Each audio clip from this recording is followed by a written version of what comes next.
My nasties. Thanks again. I love you nasty boys and nasty girls so much. Smiley face. Every day I wake up and I'm like, wow, how can I make my fans' days just even a little bit better? Making the human experience more accessible through my stories and influence has been the most gratifying experience, and today I have something as a special thanks for my fans, so keep an eye out, because if you send me an email with the code word, I will send you a signed and framed picture of me smiling like this. I just wanted to thank you once again for purchasing my audioboom. Sincerely, it means so much to me. And away we go. 2069. Nice. Chapter 3, The Undercity. I watched in amazement as the hologram version of me started to do some cray-cray dance moves. He started with the worm and then was doing some head spins and backflips, then busted out some ballet pirouettes and some sweet tape dancing. After I had watched the whole 13-hour routine, the fine began to speak. Nasty Jack, the key to your survival lies in the furthest reaches of your mind. You have yet to awaken your full potential, but as you regain your composure you will be stronger, smarter, and sexier than you ever were before. You will need all of these resources to become the greatest detective to ever walk the face of this whole street.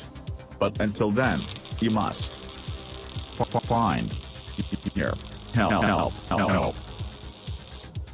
Seth slapped the disc a couple times, but to no avail. It had totally cut out. Seth, who likes meth, was like, this must be a message that was extracted from your subconscious mind when you were in cryostasis. Seems like it was corrupted. Okay, but what does it mean? I asked. It means we have to find your help, and I don't think you were talking about me. Any idea who you look up to? Any superheroes or role models that you would be your mentor?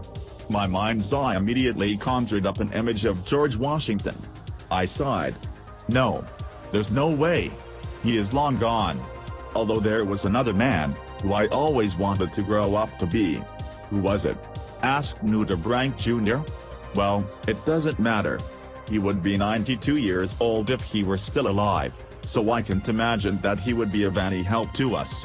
Alright. Seth gave me a solemn look. Well, how about we go grab a drink? I'm friends with a couple of guys who were monitoring your stasis, and we could probably catch them at the Outlander Club in the lower section of the city. They might be able to give us more insight into this hologram as well. Alright, I am pretty thirsty my guy, so lead the way. We both hopped back on our hoverboards and we rode them all the way over to a big building that appeared to be a train station. This train station will take us to Old Higher Ewell, the Undercity. New Higher Ewell sits on top of Old Higher Ewell, and Old Higher Ewell is where most of citizenry dwells. No one in our office can really afford to live in New Higher Ewell. It's kind of messed up. He reached into his pants and adjusted his underwear, then pulled out 2 slick metal cards. This is your transit pass, he said, giving me one of them. I've adjusted it so you have clearance to New Higher Ewell. Make sure you don't lose it, because clearance to come up to the top can get you killed in the wrong parts of Old Higher Ewell. I gasped and farted in shock. Wow, is it really that bad? Oh yeah baby, said Seth. Alright, so this train descends into the government residential complex that I live in, and it looks like you will be staying in my apartment with me until we get another place sorted out for you to stay. Groovy, I said. I hope you have 2 toilets because I poop like 68. Not nice. Times a day. Well, I definitely do not, so maybe we can figure something out. We passed through some super high-tech looking scanners that blipped and turned green, indicating that we had clearance and a valid pass to get on the public transportation. We got onto a train under a sign that said Old Higher Ewell Residential Block A. We found 2 seats in an empty cabin and sat in silence for the duration of the ride. This was my first time where I could really assess what had happened. I looked out the window and brooded over how everything had come to pass. Living in the future? Hanging out with a super nerdy sidekick? Thrown into the midst of an investigation I knew nothing about? My whole manga collection is probably gone forever? And how cool are these freak-leaking hoverboards? Ugh. It was all too much for me, but luckily, we had made it to our stop. We exited the compartment and made our way out of the crowded station into the streets. Yo nasties, let's take a quick break to hear from our sponsor. Remember how I said we had a super special surprise? Well, the sponsor is actually just me. Nasty Jack merchandise, including hats, socks, underwear, Tupperware, and pool floaties are all here. Just go to my website and make a purchase of over $15 and you will get a code that if you send to me you will be eligible for the nice signed photograph.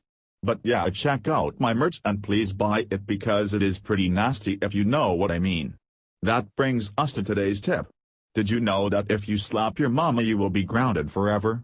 Like I mean legit forever. I did it like 28 years ago and I'm still grounded. Mom, please can you unground me?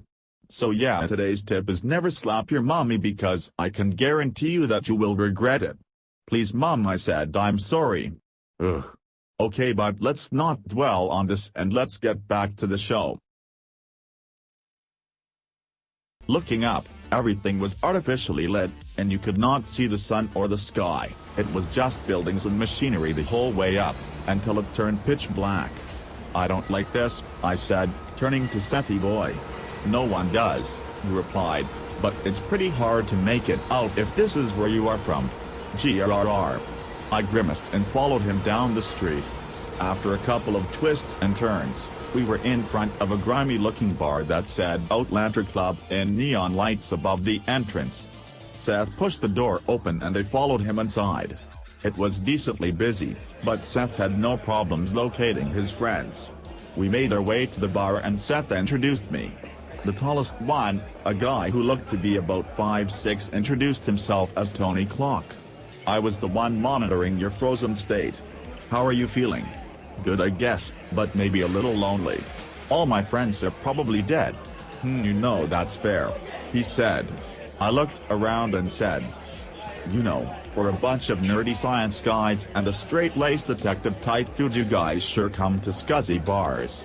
Seth and his friend looked confused and were like, this is definitely a nice bar. Sorry if it doesn't meet your standards. I was like, oh well, in 2019 this bar would be way too dangerous for me. I hailed the bartender, and after we had gotten a couple drinks, the guy at the bar to my left asked me if I wanted to buy some death sticks. I was like, oh yummy, is that like Pocky? Is it some good candy? Seth was like, no, we are not getting death stick, can you please leave us alone? The guy shrugged and then asked the guy to his left the same question. Seth seemed to be lost in a conversation about boring stuff like data and chart readings, and the guy to my left walked away from the bar. I stared into my drink, then looked around. There was a dude who had a gun and was pointing it at the back of the gentleman who was now on my left, and I pointed and screamed, "Look out!" With the flash, the man pivoted and dismembered the arm of the would-be assailant. I was like, whoa. The man looked over at me and said thanks, and winked. Some other weird dude was like, Jedi business, go back to your drinks, so we sat back down and continued drinking. Tony Clock nudged me and was like, okay, so you know how we froze you so you could save the world by finding Pokemon Master Trainer the Red Box Edition?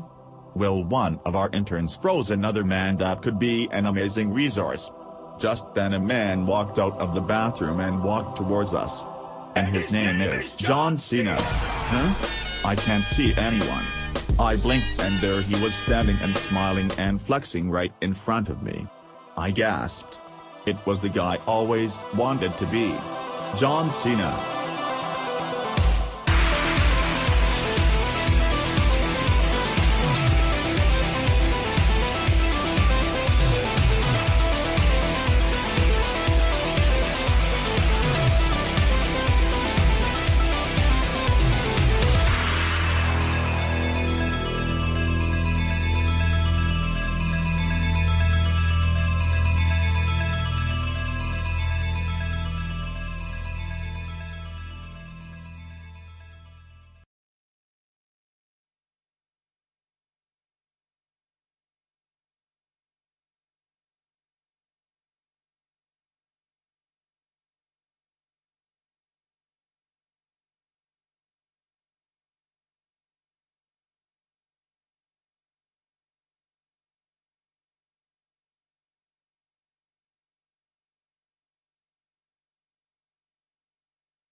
This audiobook is copyrighted by Nasty Jack Cool Storytime Incorporated.